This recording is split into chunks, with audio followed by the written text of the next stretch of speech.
Hello everyone. उम्मीद करता हूँ कि आप सब खैरियत से होंगे। तो आज हम डिस्कस करेंगे कि decision making and problem solving जो है आपका पार्ट जो कि 16 नंबर का दिया है इस एग्ज़ाम में, फॉरेस्टर के एग्ज़ाम में, इसको किस तरह आप करेंगे। और आप सबसे पहले अगर आप देखेंगे decision making and problem solving, ये आपको लग रहा होगा कि एक ही टॉपिक है, लेकिन ये दो डिफरेंट टॉपिक है।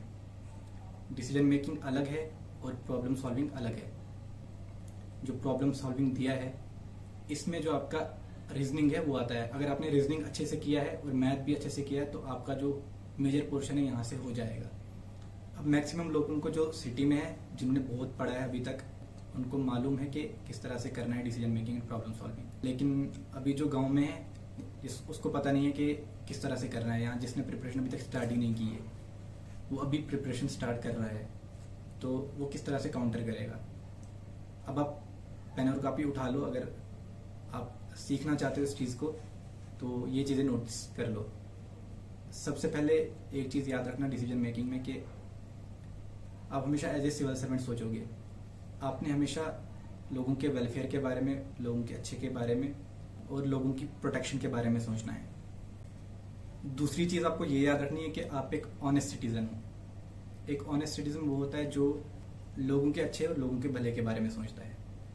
और आपने याद रखना है कि आपके मोरल्स जो हैं वो बहुत ज़्यादा मैटर करेंगे।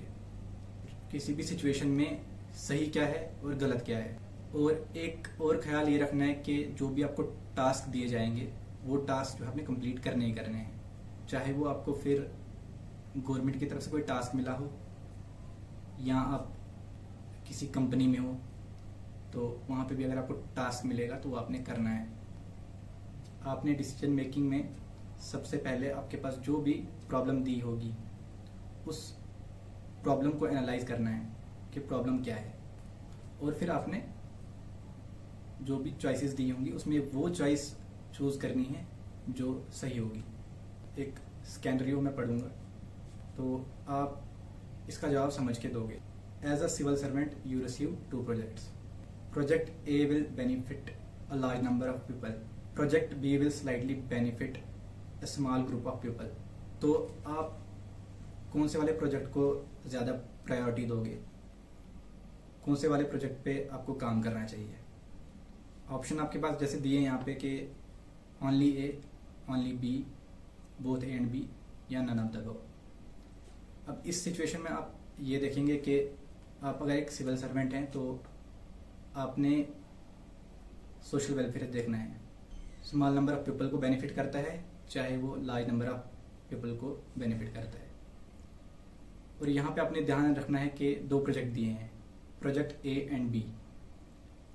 तो आप यहाँ पे चूज करेंगे project A and B both. अब मान लीजिए कि अगर यहाँ पे एक ही प्रोजेक्ट दिया होता है और आपको बता दिया गया होता है कि या तो लार्ज नंबर ऑफ पीपल को फायदा होगा इससे या तो स्मॉल नंबर ऑफ पीपल को फायदा होगा, तो फिर आप ये देखेंगे कि large number of people he option आएगा। अब एक और स्कैनरियो दिया है जहाँ पे कहा गया है there is a proposal for a new dam which will provide water and electricity but will replace a local tribe. What should you consider first. आपको एक प्रपोजल मिला है कि नया डैम कंस्ट्रक्ट करना है जिसकी वजह से जो है पानी की प्रॉब्लम भी जो है ख़त्म हो जाएगी और इलेक्ट्रिसिटी की प्रॉब्लम भी ख़त्म हो जाएगी।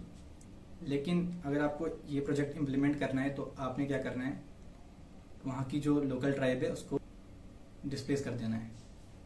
अब अगर इस चीज़ को आप पर्सनल पॉइंट ऑफ व्यू से देखोगे तो आपने अगर पढ़ा नहीं होगा इस चीज़ को तो आप क्या ऑप्शन लगा देंगे, या तो आप लगा देंगे रिजेक्ट द प्रपोजल या डिले द डिसीजन इंडेफिनेटली। लेकिन आपने ये सोचना है कि सिविल सर्वेंट जो होता है वो सोल्यूशंस ढूंढता है। यहाँ पे एक ऑप्शन दिया है assess alternative solutions and engage with the tribe for their input. तो यही आपका आंसर होगा। एक और स्कैनरियो ऐसे दिया है कि area is affected by severe flooding. You as a district magistrate have limited resources. Which of the following should be your immediate priority. A. Repairing roads. B. Distributing food and water. rebuilding houses, organizing entertainment to lift people's spirit. अब एक जगह पे आप बाढ़ आई है जिसकी वजह से लोगों के घर डैमेज हो गए हैं और लोगों का कुछ जानी और माली दोनों नुकसान हुआ है। नीचे फिर आपके ऑप्शन दिए गए हैं कि आप सबसे पहला काम करोगे कि रोड की मरम्मत करोगे, आप घर बनाओगे या कुछ इंटरटेनमेंट कराओगे जिसकी वजह से जो लोग हैं जो सदमे में हैं वो उस सदमे से निकल जाएं, या आप लोगों को खाना दोगे, पानी दोगे। अब सबसे ज़्यादा इम्पोर्टेंट यहाँ पे क्या है, यहाँ पे इस टाइम सबसे ज़्यादा इम्पोर्टेंट है लोगों की जान। तो इसलिए आप कोशिश करेंगे कि उनको खाना खिलाया जाए क्योंकि उनको भूख लगी होगी। ऐसा नहीं करोगे कि पहले रोड बनाओगे तो लोग जैसे पड़े हैं वैसे रहेंगे, या इंटरटेनमेंट कराओगे या घरों की मरम्मत करोगे। अब इन कामों में लगे रहोगे तो वो वैसे ही मर जाएंगे। तो इसलिए सबसे ज़्यादा इस सिचुएशन में इम्पोर्टेंट है, सबसे पहला काम आपने लोगों को खाना खिलाना है और पानी पिलाना है। तो इसी तरह से आपको सिचुएशंस दी जाएंगी और आपने उन सिचुएशंस को एसेस करना है और आपने कोशिश करना है कि इसका सही जो जवाब है वो आपको मिले। अब कुछ क्वेश्चन ऐसे भी आएंगे जहाँ पे आपकी ऑनेस्टी देखी जाएगी। आप एक ऑफिस में काम करते हो तो वहाँ पे आपका एक बॉस है और आपके बहुत सारे कलीग्स हैं। उनमें से एक कलीग जो है कंपनी में कुछ हेर फेर कर रहा है, पैसे का हेर फेर कर रहा है या डॉक्यूमेंट्स में कुछ हेर फेर कर रहा है। तो इस तरह की सिचुएशन दी जाएगी और फिर नीचे ऑप्शन दिए होंगे कि आप क्या करोगे। नीचे जैसे कि लिखा होगा कि डायरेक्ट बॉस से बात करोगे इस बारे में, या बॉस को शिकायत करोगे, या अपने घर में फैमिली से बात करोगे इस बारे में, या उस पर्सन को पहले बोलोगे, समझाओगे कि ये गलत है। जो आपके हिसाब से राइट होगा वो आपने करना है, जिसकी वजह से आपका यहाँ पे एक तो रिलेशन है आपका उसके कलीग के साथ वो भी बना रहे और करप्शन भी ना हो। तो इस तरह के बहुत सारे क्वेश्चन पूछे जाएंगे।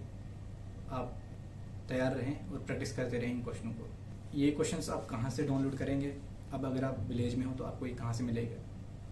गूगल पे जाओ, सर्च करो decision making and problem solving questions. आपको बहुत सारे IAS प्लेटफॉर्म मिलेंगे, उनमें ये होते हैं। तो आप वहाँ से PDF डाउनलोड करके या स्क्रीनशॉट उठा के प्रिपेयर करोगे। 20-25 क्वेश्चन भी करोगे तो आपका काम हो जाएगा। JKS भी आसान लेवल का ही पूछेगा। एक अलग टाइप के क्वेश्चन है जो कि decision making and problem solving है, जिसके लिए आप governmentadda.com से डाउनलोड करोगे 100+ डिसीजन मेकिंग क्वेश्चंस। तो आप पहले से तैयार रहेंगे और आप आराम से ये क्वेश्चन कर पाएंगे। जो प्रॉब्लम सॉल्विंग है उसके लिए आप रीजनिंग करो। अगर मैथ करोगे और रीजनिंग कर लोगे तो आपका हो जाएगा, उतना टफ नहीं है।